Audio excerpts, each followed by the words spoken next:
Welcome, everyone. This is Anthony Blount, Jr., and his capstone is a very interesting one. The title is The Study of Medical Students with Disabilities and Title III Compliance by U.S. Medical Schools.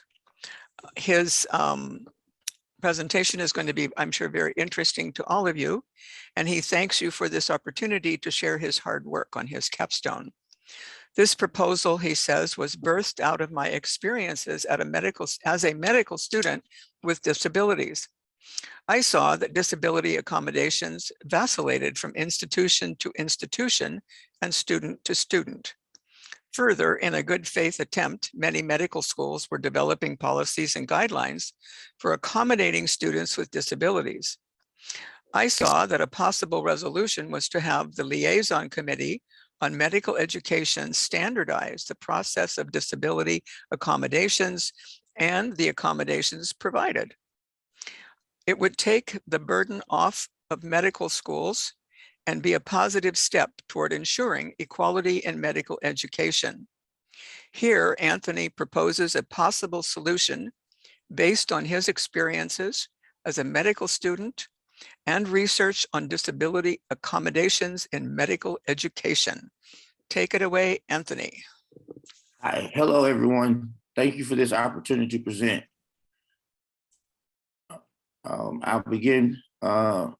Next slide. So the purpose of this proposal is to create a standardized process that ensures that all medical students with disabilities receive reasonable accommodations when needed without retaliation. It's also, we want to create a standardized system which provides support for all medical schools to create and implement policies on Title III ADA compliance and providing reasonable accommodations. So the problem, there's a disparity in how medical students with disabilities are treated compared to their colleagues. The degree of disparity is not the same at all medical schools. And while many foster equalities, some still have a ways to go. The goal is to develop a program that tracks students with disabilities, the reasonable accommodations that they receive, the recommended reasonable accommodations for each student, medical schools' policies on disabilities, the challenges faced by these medical students, and which medical schools are not compliant with Title III. So the Dean of UCSD states, you may be asking yourself, haven't we fixed inclusion for trainees with disabilities? Well, unfortunately, the answer is no. Multiple barriers still exist. So the research questions that I'll be asking is, how many medical students have disabilities? Next is, how many medical schools have established policies addressing reasonable accommodations? What policies have worked for medical schools and students? And what policies have not worked for medical schools? Does forming a national system that standardizes accommodations and policies lead to a more inclusive healthcare? What are 5 to 10-year outcomes of students with disabilities who did or did not receive reasonable accommodations? Because we want to know the long-term impact of accommodations. How does the match rate for students with disabilities compare to those without disabilities? And what are the demographics? Next slide. So the overview, we will be evaluating medical students with disabilities for reasonable accommodations because disparities exist between medical students and medical students with disabilities.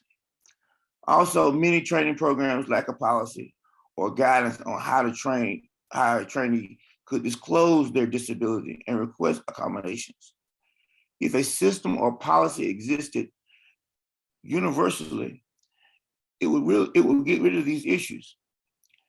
The issues commonly lead to non-disclosure of disability because medical students feel uncomfortable. It's often fraught with difficulty because no one medical body establishes a universal process. So the policies at every medical school are different. And so it'd be nice if they were all the same. Medical students with disability have faced denial or being ignored for the accommodation requests and retaliation, and all to be equally evaluated for their performance. 20% of medical students declare a disability, according to Smith. Murphy says that this percentage is not accurate because not all medical students disclose their disabilities, and this is true. It just makes you more vulnerable as a medical student. Meek's research indicates that it's due to fear of being labeled and treated differently. The stigma associated with having a disability as a medical student affects all aspects of the student's medical education, not just medical education, but also residency training and fellowship. Medical students with disabilities need to receive reasonable accommodations per Title III to be evaluated equally. A diverse physician workforce is a workforce through its diversity meets the needs of all Americans.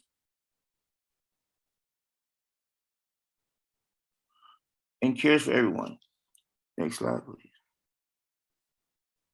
So the research questions and goals. Does the match rate for students with disabilities differ from those without disabilities? Is there a difference in which medical specialties students with disabilities pursue? Is there a difference in career length between medical students with disabilities versus other medical students? Which medical schools have the highest graduation rate of students with disabilities?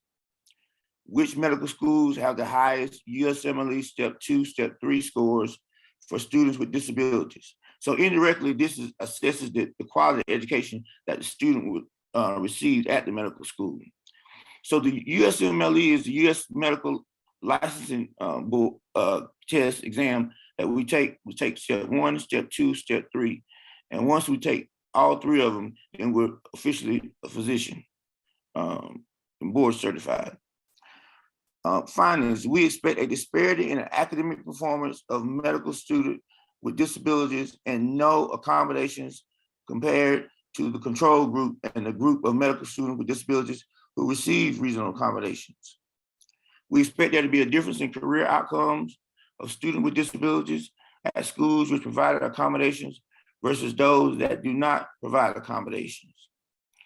We also expect significant differences in graduation rates, remediation, time to graduation, match rate, USMLE Step 2 scores, and evaluations from rotations. And that the evaluation of rotation is one of the things that really brings fear to actually disclosing your disability, because your evaluations are changed, are impacted. We hypothesize that there will be a statistically significant disparity among students not receiving accommodations. Next slide, please. So the expected outcomes. The goal is to develop a program that tracks students with disabilities, the reasonable accommodations they receive, the recommended reasonable accommodations for each student, medical schools' policies on disabilities, the challenges faced by these medical students, and which medical schools are not compliant with Title III. As an immediate service for the medical students and the institution, we would independently assess what we identified as reasonable accommodations and provide that analysis to the medical school as well as the medical students.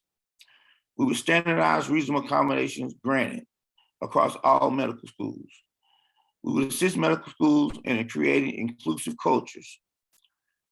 We would remove barriers students face on receiving accommodations. So the idea is that the student would report their disability to the LCME. The LCME would evaluate what accommodation this student needs, and they will let both the school and the student know. But the medical school would have the opportunity to determine whether they were going to implement these recommendations or not. So we also want to record and publish our data collected and the changes made by keeping the medical schools anonymous. So the recommendation is we recommend this program to the LCME as a plausible program with their oversight that tracks students with disabilities, the reasonable accommodations they receive, the recommended reasonable accommodations for each student, medical schools policies on disabilities, the challenges faced by these medical students, and which medical schools are not compliant with Title III. This concludes my talk. Thank you. Here are my references. Any questions? Thank you. What a wonderful presentation. If you all have questions and comments, you can go ahead and add those to the chat right at this moment. And we do have time for questions, so go ahead and put those in the chat. I see that we have a question right now, and that is, what are you most looking forward to as you embark on the research process? The opportunity for change, the opportunity to impact medical students now and for generations to come. The opportunity to be more inclusive in our medical community, which makes us more inclusive in those that we treat.